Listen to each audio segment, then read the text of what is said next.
अस्सलाम वालेकुम स्टूडेंट्स। हम आज चैप्टर नंबर 7 वेक्टर स्टार्ट कर रहे हैं। वेक्टर का इंट्रोडक्शन आपने अपने फिज़िक्स में भी आपने इंट्रोडक्शन इसका पढ़ा हुआ है। ये वही वेक्टर की डेफिनेशन है कि एक डिफाइन वेक्टर एंड स्केलर। तो वेक्टर में आपकी डायरेक्शन मेंशन होती है, जबकि स्केलर में डायरेक्शन मेंशन नहीं होती। और इसकी मैथमेटिकल डेफिनेशन, इसकी डेफिनेशन वही है कि स्केलर क्वांटिटी और सिंपली और scalar is one that possesses only magnitude.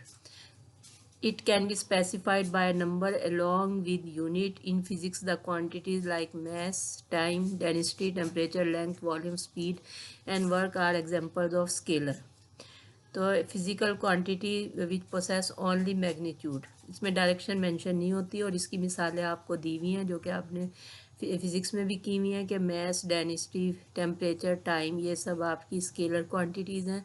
और वेक्टर क्वांटिटी वो होती हैं ए वेक्टर क्वांटिटी और simply a vector is one that possess only both magnitude and direction, जिसमें आपकी मैग्नीट्यूड भी मेंशन होती है और डायरेक्शन भी मेंशन होती है। जैसे डिस्प्लेसमेंट है, velocity, acceleration, weight, force, momentum, electric and magnetic fields are examples of vectors. ये आपकी सिंपल डेफिनेशन है और ये चैप्टर हमारा फैक्टर से रिलेटेड है। इसमें हम कुछ क्वेश्चंस, हमारी एक्सरसाइज स्टार्ट होगी। इसके बाद geometrically vector is represented by A line segment. Vector को एक लाइन सेगमेंट से रिप्रेजेंट किया जाता है, जिसमें ए इसका इनिशियल पॉइंट कहलाएगा, बी इसका टर्मिनल पॉइंट कहलाएगा, आखिरी पॉइंट कहलाएगा। और इसकी मेन डेफिनेशन ये तो हमने पढ़ ली है। उसके बाद हम देखते हैं कि इसमें मैग्नीट्यूड और लेंथ और norm of a vector A B क्या चीज़ है। तो जब हमारे से क्वेश्चन ये किया जाता है कि इस ए बी की मैग्नीट्यूड फाइंड आउट की जाए या लेंथ फाइंड आउट की जाए या नॉर्म फाइंड आउट की जाए, तो उसका मतलब उसकी एब्सोल्यूट वैल्यू है। Is its absolute value and is written as A B. और ये आपको जो है लिखा हुआ है ए बी। इसका मतलब है कि हम इसकी मैग्नीट्यूड या नॉर्म फाइंड आउट करते हैं इन सिंपल वर्ड। जब क्लास में मैं आपको बताती हूँ, जब हम पहले तो ए बी, आप इसकी बी से लेके ए तक इसकी लेंथ फाइंड आउट करेंगे, यानी ओ बी माइनस ओ ए। उसके बाद आप उसको स्केयर करेंगे, ऐड करेंगे और स्केयर रूट करेंगे। ये उसकी मैग्नीट्यूड या लेंथ या नॉर्म कहलाएगी। अब उसके बाद है यूनिट वेक्टर। अब आपसे क्वेश्चन आएगा एक्सरसाइज में कि आप यूनिट वेक्टर, इस क्वेश्चन का यूनिट वेक्टर फाइंड आउट करें।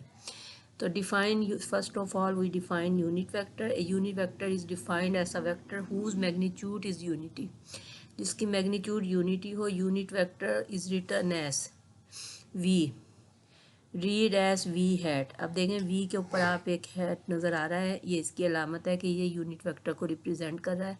And is defined as V hat बराबर है वी बटा मॉड ऑफ वी, यानी पहले जो आपका जो सिंपल वेक्टर वी दिया हुआ होगा उसका आप मॉड या उसकी एब्सोल्यूट वैल्यू निकालेंगे। और एब्सोल्यूट वैल्यू निकालने का मेथड अभी मैंने आपको बताया कि उसी वेक्टर को स्केयर करेंगे, ऐड करेंगे और स्केयर रूट ले लेंगे, तो ये उसका यूनिट वेक्टर कहलाएगा।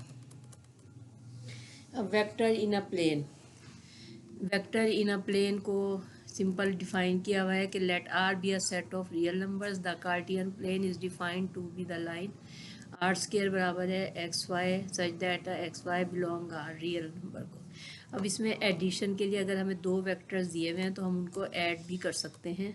अब देखें वेक्टर को हमेशा इस फॉर्म में रिप्रेजेंट किया कि यू किसके बराबर है, ब्रैकेट आप देख लें कि एक्स वाई और वी बराबर है एक्स डैश वाई डैश। तो एक्स में एक्स डैश जमा होगा, वाई में वाई डैश जमा होगा।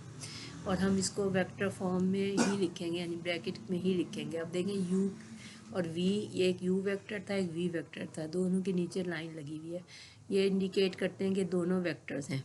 इसके बाद है स्केलर मल्टीप्लिकेशन। अगर हमारे पास एक यू वेक्टर एक्स वाई है तो हम उसको किसी भी स्केलर से मल्टीप्लाई कर सकते हैं, और वो स्केलर अल्फ़ा बीटा गैमा, या इन मैथमेटिक्स हम कह सकते हैं जैसे 2 4 5 6 किसी से भी मल्टीप्लाई कर दें। तो अल्फ़ा से हमने अगर एक्स वाई को मल्टीप्लाई किया तो ब्रैकेट में हमने लिख दिया कि ये अल्फ़ा एक्स और अल्फ़ा वाई हो गया। The set of all ordered pairs x y of real numbers together with the rules of addition and multiplication is called the set of vectors in R square. अब ये इसकी आपने properties पढ़ी, ये है कि हम टॉपिक पढ़े वेक्टर्स इन अ प्लेन, यानी इसमें एडिशन और मल्टीप्लिकेशन जो हैं, जब इनको हम क्या कह सकते हैं कि ये the set of vectors in are square में है। स्पेस क्या है इसकी, एक्स वाई कोऑर्डिनेट प्लेन में, तो प्लेन आपका एक्स वाई प्लेन है, तो इसमें ऐड भी कर सकते हैं और स्केलर मल्टीप्लाई भी कर सकते हैं। अच्छा, negative of a vector, negative of a vector का मतलब ये है कि अगर अल्फ़ा की वैल्यू -1 हो, जैसा कि मैंने ऊपर डेफिनेशन में आपको बताया कि इसको किसी अल्फ़ा बीटा किसी से भी मल्टीप्लाई कर सकते हैं, 2 3 4 से भी मल्टीप्लाई कर सकते हैं, और नेगेटिव नंबर से भी मल्टीप्लाई कर सकते हैं, तो वो आपका जो वेक्टर एक्स वाई था वो -x -y में चेंज हो जाएगा। और इसको हम ये भी कह सकते हैं कि u का एडिटिव इन्वर्स क्या होगा, -u और negative vector of u। Difference of two vectors, जिस तरह हम टू वेक्टर्स को ऐड कर सकते हैं इस तरह हम उसको सब्ट्रैक्ट भी कर सकते हैं। तो उसको हम जो है u माइनस वी को हम u प्लस माइनस वी लिखेंगे। तो अब आप देखें कि u माइनस वी बराबर है किसके, u प्लस माइनस क्या होता है, माइनस u माइनस वी। अब अगर u वेक्टर आपका एक्स वाई है और v वेक्टर आपका है एक्स डैश वाई डैश, तो माइनस वी क्या होगा, माइनस एक्स डैश और माइनस वाई डैश। तो x में आप x डैश को जैसे ऊपर प्लस कर रहे थे, इसमें x को माइनस एक्स डैश के साथ माइनस करेंगे, y को y माइनस वाई डैश के साथ माइनस करेंगे, और इसी तरह ब्रैकेट में एनक्लोज करेंगे। इसी तरह नेक्स्ट आपकी डेफिनेशन है कि ज़ीरो वेक्टर, ज़ीरो वेक्टर क्या है कि ज़ीरो वेक्टर ये है कि अगर आपके पास एक u वेक्टर है और अगर हम उसको उसके एडिटिव इन्वर्स -u में सब्ट्रैक्ट कर लें तो आपका आंसर 0 0 में आ जाएगा। यानी अगर वेक्टर की मैग्नीट्यूड आपकी एक्स वाई के बजाय 0 0 है तो वो ज़ीरो वेक्टर कहलाएगा। अब फॉर एग्जांपल इन्होंने ये बताया हुआ है कि u वेक्टर आपका क्या है, एक्स वाई, और प्लस साइन ऑफ है -x -y है, तो x -x क्या होगा, 0, y -y क्या होगा, 0। तो ये आपका ज़ीरो वेक्टर कहलाएगा। इक्वल वेक्टर्स, टू वेक्टर्स, अगर आपके पास दो वेक्टर्स हैं, एक u है और एक v है, और u की वैल्यू आपको शायद जैसा कि फर्स्ट डेफिनेशन से ही एक्स वाई आ रही है, v की value x dash y dash आ रही है, तो आपके पास क्या होगा कि इक्वल ऑफ वेक्टर्स क्या होगा कि एक्स वाई किसके बराबर होगा, एक्स डैश वाई डैश के बराबर होगा। इसका क्या मतलब है कि x किसके बराबर है, x डैश के, और y किसके बराबर है, y डैश के। तो u बराबर है v के।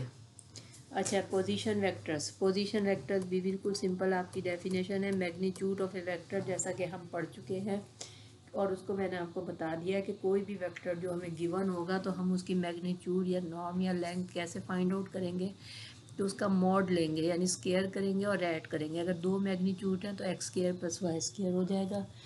अगर नंबर्स की फॉर्म में है 2 4 तो क्या हो जाएगा, 2 का क्या हो जाएगा स्केयर 4, और 4 का स्केयर क्या होगा 16, तो 20 आंसर आ जाएगा। इसके बाद ये सिंपल इसकी प्रॉपर्टीज़ हैं जो कि बहुत सिंपल हैं। इसके बाद नेक्स्ट हम देखते हैं कि इन प्रॉपर्टीज़ को ही डिफ़ाइन किया हुआ है। तो अब आप इसके बाद अगर आपके पास अगर कोई वेक्टर है या आपके पास जो है, इसके बाद कुछ एग्जांपल हैं, एग्जांपल्स के बाद आपको देखते हैं कि हम इन एग्जांपल्स को किस तरह किया हुआ है कि अगर हमारे पास एक वेक्टर है v और उसकी मैग्नीट्यूड है 1 - 3 और w की मैग्नीट्यूड क्या है 2 5, तो सबसे पहले इसमें एडिशन का रूल अप्लाई किया हुआ है कि v प्लस w, यानी v को w में ऐड करें। तो पहली चीज़ अगर 1 है तो दूसरी w में वो क्या है 2, तो 1 को 2 में ऐड करेंगे, 1 को आप 2 में ऐड करेंगे और -3 को 5 में ऐड करेंगे, आंसर आपका आएगा 3 2। ये वेक्टर फॉर्म में आपने लिखना है, ब्रैकेट में लिखना है। इधर 4v + 2w का मतलब ये है कि v को आप 4 से मल्टीप्लाई करेंगे और w को आप 2 से मल्टीप्लाई करेंगे और फिर दोनों को ऐड कर देंगे। इसी तरह v को w में माइनस किया हुआ है, v को v में माइनस किया हुआ है, नल वेक्टर आ गया और उसकी मैग्नीट्यूड निकाल के दिखाई हुई है। इसके बाद हम देखते हैं कि एग्जाम्पल नंबर 2 है कि find a unit vector, find a unit vector in the same direction of vector v is equal to 3 - 4। तो सबसे पहले हम इसको वेक्टर फॉर्म में लिखेंगे कि 3i - 4j। उसके बाद हम इसकी मैग्नीट्यूड निकालेंगे। तो मैग्नीट्यूड के लिए मॉड वी लिखेंगे। आप देखें कि वी के नीचे लाइन शो कर रही है कि ये एक वेक्टर है। और इसके बाद हम इसको स्क्वायर करेंगे और ऐड करेंगे तो 9 + 4 -4 का स्क्वायर, तो ये 25 यानी 25 आ गया इसका आंसर। अब हमने यूनिट वेक्टर निकाला है। यूनिट वेक्टर का क्या फार्मूला है कि v बटा मॉड ऑफ v, और इस यूनिट वेक्टर का नाम हमने u दे दिया है। अब देखें मॉड ऑफ v किसके बराबर है 1/5 और 3 - 4, यानी अब आपका आंसर आ गया 3/5 और -4/5, और इसकी वेरिफिकेशन भी उन्होंने दी हुई है। तो ये जब इसको आप स्क्वायर करेंगे और ऐड करेंगे और स्क्वायर रूट लेंगे तो आंसर 1 यानी यूनिट वेक्टर आ गया। उसके बाद है find a unit vector in the direction of vector v = 2i + 6j, v = -2 4 and v = 2i + 6j। सबसे पहले तो फर्स्ट एग्जांपल नंबर 3 के फर्स्ट पार्ट को सॉल्व करने के लिए हम हर पार्ट का मॉड लेंगे, यानी उसकी एब्सोल्यूट वैल्यू निकालेंगे। मैग्नीट्यूड या नॉर्म या लेंथ एक ही चीज़ होती है। इसकी निकालने के लिए हम इसको पहले 2i + 6j वेक्टर फॉर्म में लिखा हुआ है, इसको स्क्वायर करेंगे और ऐड करेंगे तो आंसर 40 आ गया। A unit vector in the direction of v बटा मॉड ऑफ v, तो आपके पास क्या आ जाएगा 2/√40i + 6/√40j।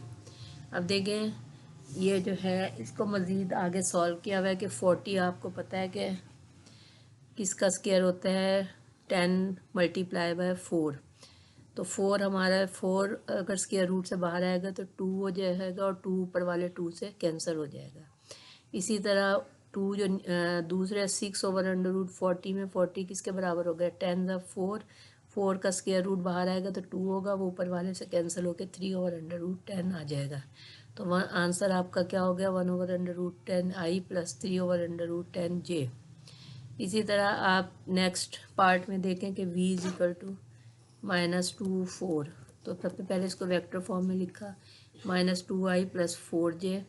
उसके बाद इसका मॉड लिया। मॉड का मतलब है कि स्क्वायर ऐड और स्क्वायर रूट, तो 2 का स्क्वायर 4 हो गया और 4 का स्क्वायर 16 हो गया, ये 20 आंसर आ गया।